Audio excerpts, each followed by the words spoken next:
This is the perfect Lich King in Elden Ring using only the resources you have provided. I have become death. Hello, ladies and gentlemen. Buildmaster AMOD here, back with another fantastic Elden Ring build video. This week, Miyazaki dove into the darker part of my life and surfaced a challenge that tied to one of my biggest addictions ever. Of course, I'm talking about World of Warcraft. Miyazaki challenged me to recreate the Lich King using only items and spells in Elden Ring. So, I kissed my wife, my work, and my life goodbye as I dove back into Azeroth one more time so that I could recreate the perfect Lich King. How did I do that? Well, you'll just have to watch the rest of the video to find out, so sit back, relax, and if this video doesn't give you a laugh, then obliterate the like button. And without further ado, let's dive into the lands between and make our very own Lich King. Now, ladies and gentlemen, in order for us to make the perfect Lich King, we're going to first need to perfectly understand the Lich King. So, the Lich King can summon skeletons, wield the mighty power of Frostmourne, summon ice projectiles out of the tip of his blade, use Death Grip, use Defile, and last but certainly not least, the Lich King can ride the mighty steed Invincible. What a chilling list of abilities, ladies and gentlemen. But now that we know what we need to achieve, I think it's time for us to dive into some weapons. Ladies and gentlemen, the Lich King is the wielder of one of the most iconic swords throughout all of Azeroth.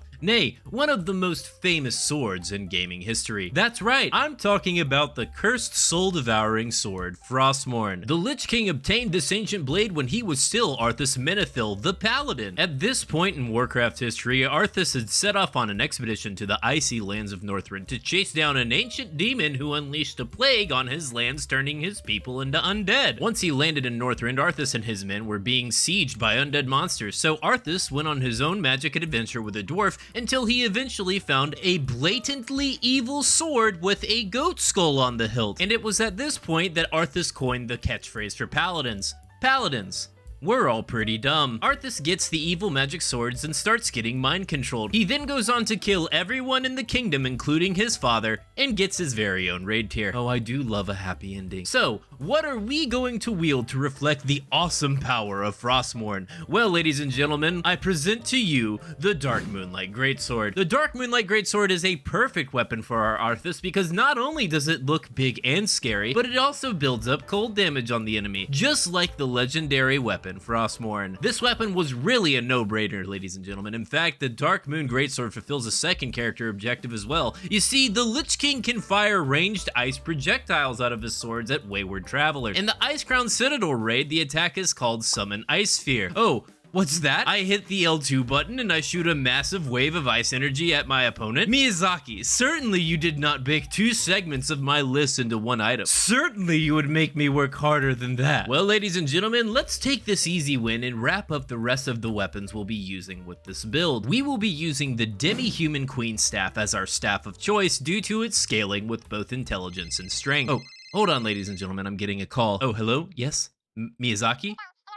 The Lich King doesn't have a staff? Well, of course he does! Let me explain! Now, ladies and gentlemen, you may be sitting there in agreement with Miyazaki thinking, AMOD, there is literally not one staff on this man's body. And that's an astute observation, my dear viewer. But we aren't after what's on his body. Oh no. We are after what is in his body. If we look at the Arthas loot table, we can see that on both the 10 and 25 man loot tables, a staff has a possibility to drop. Now, if you needed the staff, would they drop? Probably not, but hey, it's the possibility that matters. So for Arthas to have the ability to yield a staff as loot, that would technically mean that at one point, Arthas had a staff in his possession. And it is with that loose logic thread that we justify our choice, and in comes the Demi-Human Staff for our build. And now that we have a staff, we can press on and dive into some spicy magic abilities. Let's kick things off by looking at one of Arthas's most iconic abilities, Remorseless Winter. In World of Warcraft, the Lich King can unleash an ice storm around his body that deals cold damage to all enemies standing within its range. Miyazaki has provided us a perfect parallel to this ability through the spell Zaymor Ice Storm. But that's not all. Another iconic ability of the Lich King is the ability to forcibly yoink people to his location through the ability Death Grip. Once again, Miyazaki has placed a suitable version of this ability in the game with the sorcery Gravity Well. And here comes a hat trick, everyone, because we are even going to be able to to reflect the Lich King's ability to raise dead with the skeletal militia spirit ash. Up to this point, I'd say that things are going pretty well. Miyazaki has thrown us grand slams with great weaponry, perfect ice magic, and a good spell to reflect death grip. Hey, we even have the ability to summon skeletal minions. But then I encountered the next ability of the Lich King, Defile. Oh god. Defile. Defile, ladies and gentlemen, is an ability where the Lich King places a patch of shadow and death magic on the ground. Any enemy standing in said patch of death will take periodic damage. Now, there's just one tiny, teensy, small, microscopic problem, ladies and gentlemen. Just a little issue. It's really just so small. There's no ground-based AoE magics in the game. Gosh darn you, Miyazaki, you fiend! How am I supposed to solve this puzzle? I guess this means that you win, and I, AMOD, the greatest character creator in the known universe, lose forever.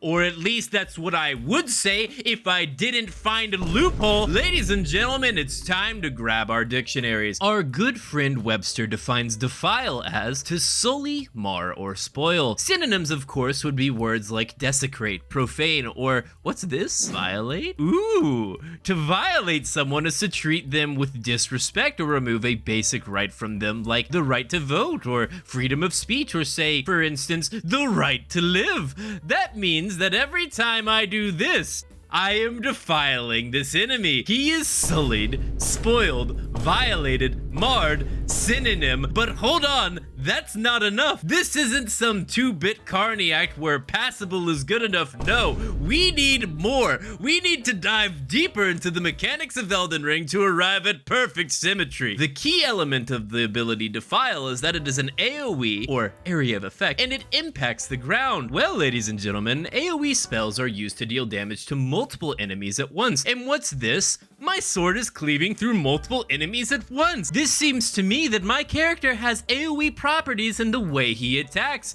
Oh, and look at all the enemies. What happened to them when they die? They impact the ground. This achieves all function and form of the ability Defile. Look, Miyazaki, witness my creation. I am defilement incarnate. I am unleashed upon the world you have created. I hack away at the fabric of reality only to bring darkness and doom. You think you can rekindle the addictions of a 13-year-old and suffer no consequences, Miyazaki? Witness the results of your challenge. This is the perfect Lich King in Elden Ring using only the resources you have provided. I have become death. Sorry, ladies and gentlemen, I had a slight instance of psychopathy. Nothing to worry about, though, I assure you. Anyways, what was the last thing we needed? Oh yes, the Lich King's marvelous horse, Invincible. You see, ladies and gentlemen, before the Lich King was the Lich King, he was a paladin, and he had a horse that he loved very much. One day, Paladin Arthas was riding his horse and it fell down, and then he had to kill it because equine medical technology hadn't advanced enough to save the poor pony. Now, pause. This is, of course, the same world where they have floating sky cities. This is the same world where paladins learn how to mend broken bones and resurrect the dead. But I digress and fast forward. The Lich King is now the Lich King, and you know what he wants? He wants his horse. So he goes back to where he buried his horse and brought it back to life and named the horse Invincible. Now, ladies and gentlemen, I will unveil how to reflect Invincible in Elden Ring using no mods. Some of you probably have questions like, AMOD, you aren't on a horse. And that's precisely the point. You see, ladies and gentlemen, I have been farming Invincible for several years now, and I still have never seen the mount drop off the Lich King. This leads me to believe that Invincible is actually a figment of the collective WoW player base's subconscious, part of an elaborate April Fool's joke deployed by Blizzard to make us all suffer. This, ladies and gentlemen, is a perfect example of winning the battle, but losing the war. Miyazaki, you just don't play fair, do you? You just have to rub salt in my wounds. You know that the Geneva Convention is in place, right? This certainly falls in the category of foul wartime tactics. Now I'm all sad. Let's go talk about some talismans. Ladies and gentlemen, our talisman selection is focused on improving our icy shenanigans, and what is a better place to start than the Magic Scorpion Charm? This will give us a boost to our sorceries and also give us a boost to the damage of our Moonlight Greatsword attacks. Also, there is a hidden parallel between the damage intake penalty and the nerf the Lich King suffered near the end of the Wrath of the Lich King expansion. This buff was the Strength of Ren / Hellscream. If you invert the buff, it could be received as the Lich King takes more damage. So this precisely reflects how Blizzard nerfed my boy into the ground. Next, we will be picking up the Alexander Jar Shard to give ourselves that sweet friendship death bonus of 15% to add to our charged moon attacks. This also reflects how Arthas continued to grow in strength when he killed his best friend and mentor Uther. What is Miyazaki trying to teach us here? That's right, a 15% power bonus starts when you make your friend's life stop. This is a joke. Please don't hurt anybody. Our next talisman will be the Godfrey icon. You can hold your R2 to do more damage, and this talisman will empower your laser beams resulting from the held R2. And finally, we will be using the green turtle talisman because this build is a ravenous pit of stamina consumption, consuming more green resources than a middle-aged suburban white woman at a salad bar. We are going to need all the help we can get. And with that, ladies and gentlemen, here's the character spreadsheet. As always, my builds go to rune level 160 because that's the level you can reach by thoroughly exploring the world. But for those of you in the level 120 range, I've provided the build on the screen for that level as well now. And there you have it, folks. You can in fact build Arthas using only the tools in base Elden Ring, and Miyazaki can't do a thing to stop you. If you like this video, then see how I defied Miyazaki by creating Satoru Gojo from Jujutsu Kaisen.